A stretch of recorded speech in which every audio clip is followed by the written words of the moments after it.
अस्सलाम वालेकुम रहमतुल्लाहि वबरकातुहू। मेरा नाम बुशरा है और आज मैं आपको पैशन के बारे में बताऊंगी कि आपको अपना पैशन कैसे ढूंढना है। पैशन क्या है? पैशन को आप अपनी ज़बान में शौक़ कह सकते हैं। जिस काम को करने में आपको खूब दिल लगे और थकान भी ना हो, उसको आप पैशन कह सकते हैं। अगर आपको बचपन में ही आपके पैशन का पता चल जाए और आप उस पर दिल और जान से मेहनत करें तो आप बहुत कामयाब इंसान बन सकते हैं। लेकिन सबसे बड़ा सवाल ये उठता है कि आपको अपने पैशन के बारे में कैसे पता चलेगा। तो आज मैं आपको बताऊंगी कि आप अपने पैशन कैसे ढूंढ सकते हैं। Number 1, brainstorm about your activities.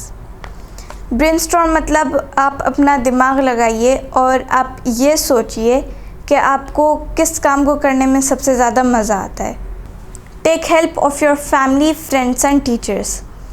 आप अपने फ्रेंड से पूछिए कि आप कौन सा काम करते हैं तो आप बहुत ज़्यादा खुश होते हैं और आप उसमें थकते भी नहीं और मतलब किए जाते हैं।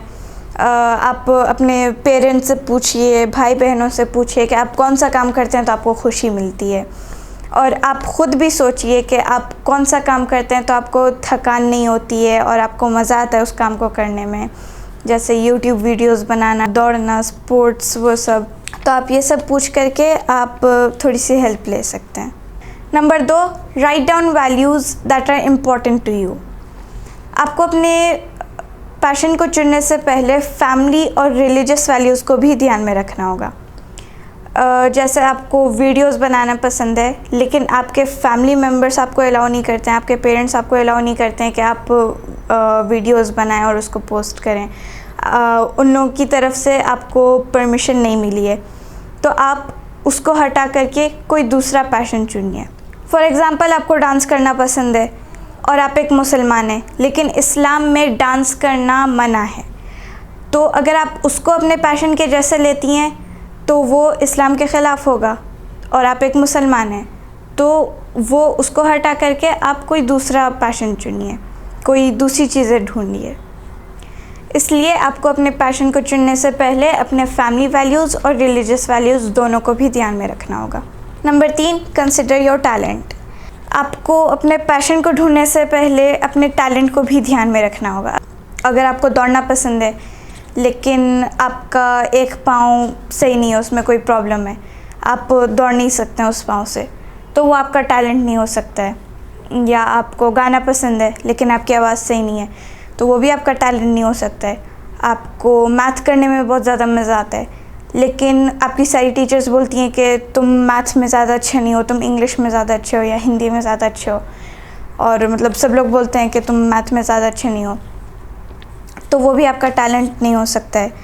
तो इसीलिए आपको अपने पैशन को चुनने से पहले फैमिली वैल्यूज़, रिलीजियस वैल्यूज़ को भी देखना होगा और टैलेंट को भी ध्यान में रखना होगा। Number 4, narrow down your interest. आपने सबसे पहले ब्रेनस्टॉर्मिंग की, आपने अपना दिमाग लगाया कि मैं किस चीज़ को करती हूँ तो मुझे ज़्यादा मज़ा आता है, मैं क्या चीज़ करती हूँ तो मुझे थकान नहीं होती है। फिर आपने अपने फैमिली मेम्बर से पूछा, फ्रेंड से पूछा, टीचर्स से पूछा कि मैं क्या करती हूँ तो मुझे मज़ा आता है और मैं थकती भी नहीं हूँ, मैं करती जाती हूँ। उसके बाद फिर आपने अपने फैमिली वैल्यूज़ और रिलीजियस वैल्यूज़ को देखा कि मैं ये करूँगी तो मतलब फैमिली अलाउ कर रही है। रिलीजियस वैल्यूज़ को देखा कि रिलीजन मेरा अलाउ करता है। फिर उसके बाद आपने अपने टैलेंट को भी देखा कि मैं ये करती हूँ तो मैं मेरे पास ये टैलेंट है, मैं ये कर सकती हूँ। अब आप अपने इंटरेस्ट का एक लिस्ट बना लीजिए। जैसे फॉर एग्ज़ाम्पल, आपको 4 चीज़ें पसंद आई तो आप उन सबको लिख लीजिए और फिर उनमें से आप 2 चीज़ों को चुनिए। फिर उन दोनों चीज़ों में से आप एक चीज़ को चुनिए जिसमें आपको मज़ा आता है और आप थकते भी नहीं हैं। वो एक चीज़ आपका पैशन हो सकता है। अब आपको अगर अपने पैशन के बारे में पता चल गया है तो आपके पैशन में जो लोग काम करते हैं उन लोगों को ढूंढिए, उनसे बात कीजिए, उनसे दोस्ती कीजिए, उनसे हेल्प लीजिए और फिर उस अपने पैशन पे खूब मेहनत करके आप बहुत कामयाब इंसान बन सकते हैं। तो ऑल द बेस्ट। आप अपना पैशन ढूंढिए, उस पर खूब मेहनत कीजिए और कामयाब इंसान बनिए। Thank you.